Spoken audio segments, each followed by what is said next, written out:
Hello, and welcome to this program on essential skills for trainers. Today we're going to be talking about training, what it is, what a trainer does, and how a trainer can create a positive learning environment for participants.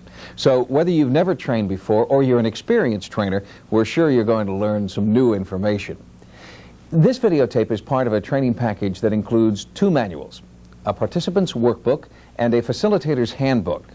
If you're using these materials on your own, you should watch each section of the videotape first and then turn to the participant's workbook and complete the exercises.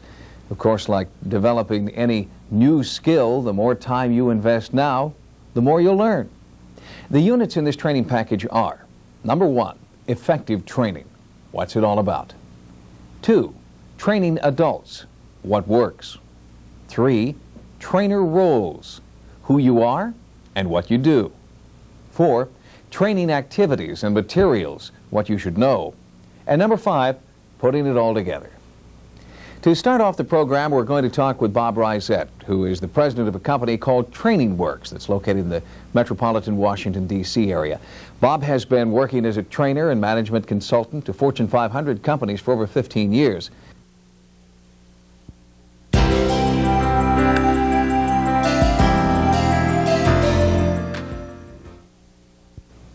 Bob, let's start with this. How do you define an effective trainer? Not just an everyday trainer, an effective trainer. I like that question because one way to describe an effective trainer is to say a trainer is simply a good teacher. The trainer has one specific major responsibility, and that is to help people learn. And learning is really behavior change. So in a classroom, we've got 3 kinds of behavior we can change: knowledge, skill, and attitude. Even attitude is a behavior. Is the whole responsibility for all 3 points on the trainer himself or herself? The responsibility for all 3 points is on the trainer to help the trainee, so to speak, the learner, take in the new knowledge, practice the new skill, and give some evidence possibly that there's the beginning of some attitude change. Many times, trainers who are not good teachers place all of the emphasis on themselves in the classroom, whereas the emphasis really ought to be placed on the learner. Now, it's difficult to do, and that's where the art comes in. Training is really an art. Tell us about the art then. Is it like Socrates asking questions? A good trainer asks lots of questions? A good trainer certainly asks lots of questions. Training is a process, first of all, of understanding the audience, understanding this group of learners, the learners who are sitting there, and having a sense, why are they here? Mm-hmm. What do they want to learn? How are they going to use this knowledge? What problems might they have practicing the skill that I want to teach them? And so, as a teacher, I have got to spend almost more time getting them to respond to the information I'm presenting and not worrying so much about how I'm presenting it. One of the rules that's generally given for a good trainer, a good teacher, before the trainer walks into the classroom, about 75% of the trainer's time is spent on the topic, the content. What are we going to say? What are we going to do? The minute that the trainer walks into the classroom, 75% of that trainer's attention has got to be on how it's being received, on the process, and not so much on the content. I think that's interesting. Is it clear-cut how a trainer should measure the degree to which the content is being received? How do I know that behind those bright eyes some information's passing? The trainer has, first of all, has a design. The trainer, the good trainer, the effective trainer, has a lesson plan with goals and objectives. And that has been prepared in advance and has been rehearsed and practiced. So that's kind of the game plan. But once that gets going, the only way that the trainer can know how it's being received is to ask questions, to listen, to receive feedback. And one of the difficulties with trainers that are not good teachers is that they don't allow enough time in the hour of instruction to be able to listen. They spend so much time on their own presentation, but they don't spend the time to listen.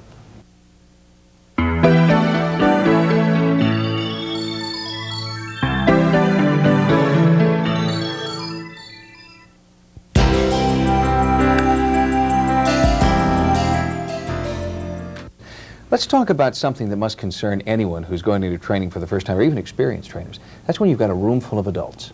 Very different, isn't it, to deal with adults? Very, very different. It's different from the idea of who's in a classroom that we all developed when we were in school, in grade school, in high school, and in college. The situation today is quite different. Adults have quite a different interest when they go about the business of learning. Most adults have a way of doing things, and they really don't want to change. Exactly. Sure. So what you're really asking adults to do is to change. Well, why would I want to change what I know, or change what I can do, or maybe change my attitudes or values or beliefs about something? Is that to say that they don't want to be there? They want to be there, but they're there for very personal reasons. Adult learners have 4 characteristics that trainers need to be aware of when they enter the classroom. The first characteristic is adults are self-directed, autonomous. They want to do it themselves. You can give an adult a lot of new information, but that adult is going to spoon-feed herself or himself. Adults want to take what you're giving and put it in at their own pace. They like to do their own learning. They want to get in and try it out for themselves. That's the first characteristic you have to be aware of. The second is that an adult is the sum of her experiences. And so every new thing that is learned, every new skill, has got to filter through what has already been known, and all those experiences of a lifetime have got to mesh. Well, I could say make a few statements to a classroom. If I have 25 people in the classroom, I have 25 different sets of experiences that are receiving what I'm saying. And often, I would guess, bad experiences in a classroom. Absolutely. So the experience base that adults bring to the learning situation must become part of the training experience. And what that means is that if I have a 10-minute little lecture in my training book that I'm going to give to this class, it may take 4 times that long for people to listen, to integrate it, and feed it back, and to find out, how are you hearing this? Or how are you hearing this? That's the reason why we, in adult training, we take people and we put them into groups and have them discuss things so that it's a help to digest the information that we're giving. We're going to be talking about groups in just a moment. We've got 2 more points left on dealing with adults. Adults are very problem-centered in their approach to learning. They don't like to sit through lots of topics being presented. The work of the trainer is to try to see ways to turn topics into problems that adults can work on. If you give an adult a lot of topics, they may sit patiently and smile, but they're not learning a thing. So the business of being problem-centered in their orientation to learning is an important thing for a trainer to keep in mind. And the last characteristic is, I think, the most interesting of all, and that is that an adult's readiness to do what you're telling them to do depends on absolute self-interest. What's in it for me right now, and can I apply this right now? If you teach me a skill on a computer and send me back into the workplace, and the workplace doesn't have that computer, maybe for 3 or 4 months because of ordering difficulties, you've wasted my time in the classroom. I've got to be able to use it today and tomorrow, and if you can show me a way that this is going to improve my lot in life personally, I'll sit here and I'll give you my time and I'll do what you want me to do. Bob, you said a bit ago that when you have adult learners, you tend to put them into groups. What should a trainer have in mind in dealing with groups? Are there some special rules? There are 3 levels of need that are floating around in the classroom all the time. And the trainer's got to be aware of them. And each set of needs has to be fed. The personal needs I like to call I needs. And the group itself also has a set of needs, which I like to call we needs. But then there's what you're supposed to be teaching, the it, the skill that you're teaching, the knowledge you're trying to put across, or possibly the attitude that you're trying to develop. And all 3 sets of needs have requirements. And it's the role of the trainer to try to balance out all 3 sets of these all the time. Now, when a class first assembles, there's going to be much more time on the I needs. When a class first comes together, people really aren't ready to work. They're listening, they want to find out what's in this for me. So it's important in the beginning that a trainer spend a lot of time explaining where are we going, what's in this for you, how this can help you, and that trainer may not be talking about the task at all. And that might go on sometimes for as much as a half hour, sometimes as much as an hour. A lot of times in training sessions start off with going around the circle and asking everybody in the room to say something about why they're here, what's their expectation, what's the benefit, and all of that is designed for a purpose, to get each individual to feel more comfortable, because those I needs are dominant when the class first forms. Eventually, as the topic is gradually introduced, the trainer starts to spend a little time on the it, presenting the topic, showing people what needs to be done, but then the we begins to emerge as individuals start to adopt certain roles in the group. As certain people in the group become resources that need to be checked out. And then sometimes people begin to all fight with each other a little bit and go for turf. And somebody wants to always make this point. And people in the other group get a little concerned about that. And so the trainer is trying to put out some information and is seeing the mood of the group change.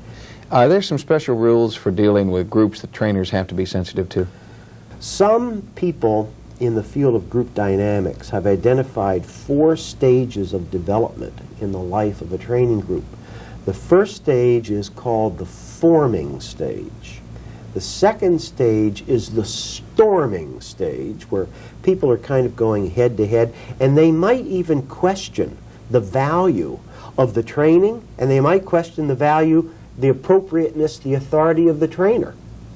The third stage, things calm down a little bit. That's the norming stage, kind of the easy stage where people are kind of feeling good about being in the class. They kind of like it, but they're not really doing the work yet. The final stage is called the performing stage. That's where everybody's down to work, they're accepting each other, and that's where all 3 sets of needs, the I needs, the we needs, and the it needs, are kind of in balance. The trainer is almost like a juggler. I mean, as a trainer, I walk into the classroom and I've got my lesson plan and my game plan, and I'd like to go through that just the way it's written. But I've got to be aware of all of these other things that are going on in the dynamics underneath the surface of this classroom experience.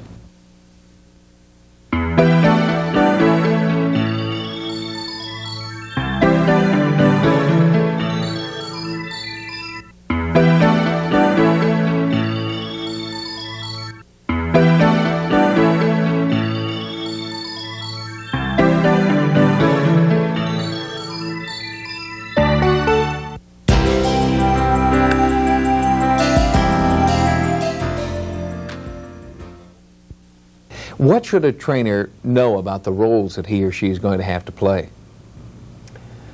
I think the first thing is to realize that it's going to be a juggling act. And the trainer is going to have many faces and many roles throughout the training session. I would like to tell all trainers, when you walk into the training session, be prepared to change. Be flexible. You've got your lesson plan, but be prepared to change it. You've got to create a climate in the classroom for adults to learn. And it's hard to change. And so people are constantly questioning, why am I doing this? Well, you have to give them a chance to say that to you. Say, what's all this mean? Where are we going with this? You mean the trainer should ask that? But the trainer has to allow each learner to be able to say this. Because it's the people who are looking at the trainer have this in the back of their mind. Why is this being said? What am I supposed to do with this? The role of the trainer is to help that person take it in. So you have to create a climate where it's safe and easy to question. How can I, if I walk in as a trainer, create that environment? If I say in a very deadpan way, please feel free to ask questions. Well, I don't think people are going to ask questions. Should I ask questions for them? Should I anticipate their questions? How can I do it? Give me a tip. You've got to watch the audience and every once in a while say, how are you hearing me? Is this making sense to you? Usually that will trigger off a response. One of the problems that trainers get into is that they really don't want a response. I've got my script. I want to do my script. And I'm going to feel comfortable if I go through my script. And I may say, are there any questions? Well, thank you very much. And we just go on. The trainer is going to be more effective. The teacher is going to be more effective if the teacher closes the book from time to time and looks out at the audience and says, is this making sense to you? And stop. And be quiet and listen. Sooner or later, someone will start to speak. In almost every training class, there's apt to be someone who's not only not timid, but quite to the contrary, would rather have the trainer's job. Takes your invitation to ask questions and won't shut up. Oh, yes. How much authority should the trainer exercise? If the trainer starts thinking about authority, the trainer's going to lose. I like to tell trainers, the worst thing that can happen to you, the worst response is people's eyes glazing over. I think the worst feedback to a trainer is a silent audience, nobody saying anything. I think that person who's disruptive, who's taking a shot, who really wants to be up there, is a wonderful resource for a trainer. Number one, you're getting through. This person's not asleep. This person is listening to what you're saying and is in many ways putting into words things that maybe other people in the class are feeling. So try to deflect the energy of the person who wades into this thing. And 9 times out of 10, somebody in the group will come to your rescue and will say, well, I don't feel that way at all. And when that kind of a response comes from someone in the group, it's really more powerful.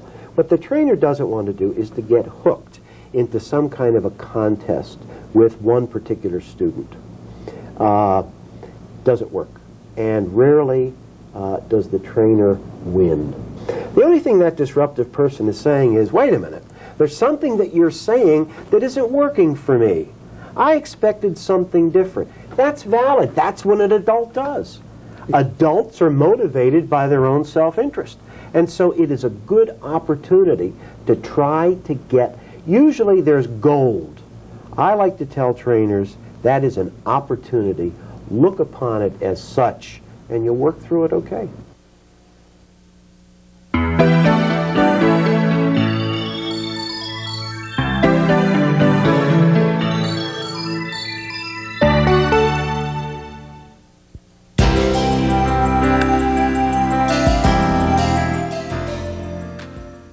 Let's turn our attention, since we've talked about what the trainer does, what the trainer helps other people do, and the environment within which he or she does it.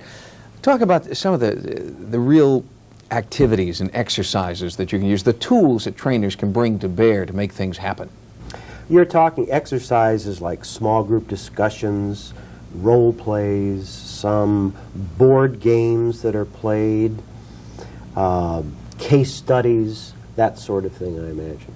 How do you know which technique to use? Is it better to use a small group for one type of situation and a board game for another? How do you know? Really pretty much depends on what you're teaching.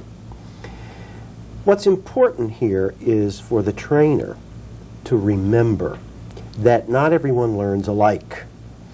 And when a trainer walks into the classroom, there are 4 different approaches, 4 different styles of learning in this group of adults. Some people like to think about things first on their own and come up with their own conclusions, then they would like to listen to you. Some people like to jump right in and experience everything. Some people like to hold back and watch and observe other people practice a skill before they jump in and try it. So all of these activities and games and so forth are designed to give everybody a chance. If I find that the approach that I've chosen isn't working, I'm getting too many questions or the wrong kinds of questions, should I feel free to change in midstream? I say absolutely, and this may not be orthodox with a lot of trainers, but my feeling is that if it's not working, find out why and do something different. And the best way to find out that it's not working is to stop the action and say, something isn't working here, class. What is it? Tell me what you're having a problem with.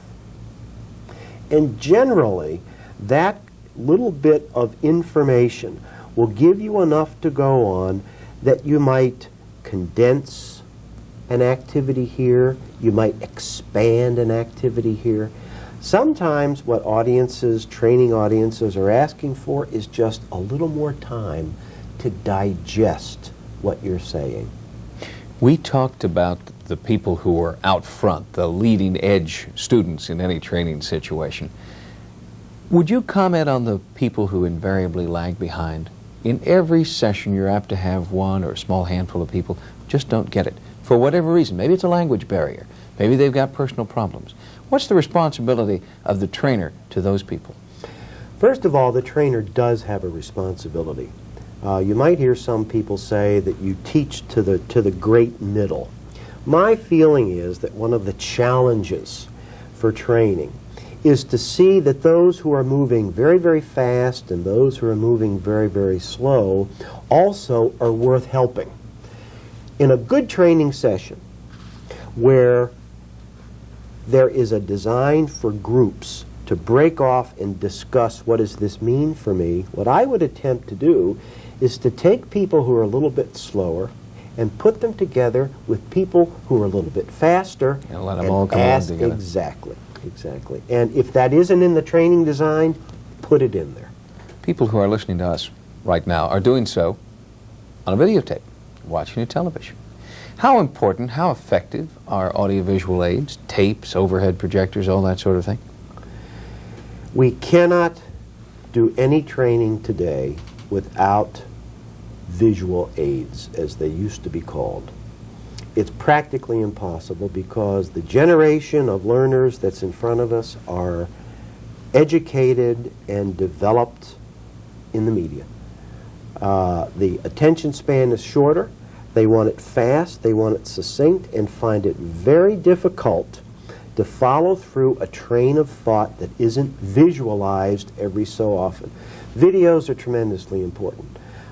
Graphs, pictures, overhead projectors, flip charts, all of these are absolutely necessary. You know, the old saying, a picture is worth 1,000 words.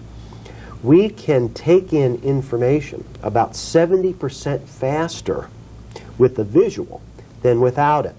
And many times in training, there is so much information we're trying to pack into a short period of time that we've got to use visuals. They're absolutely essential today.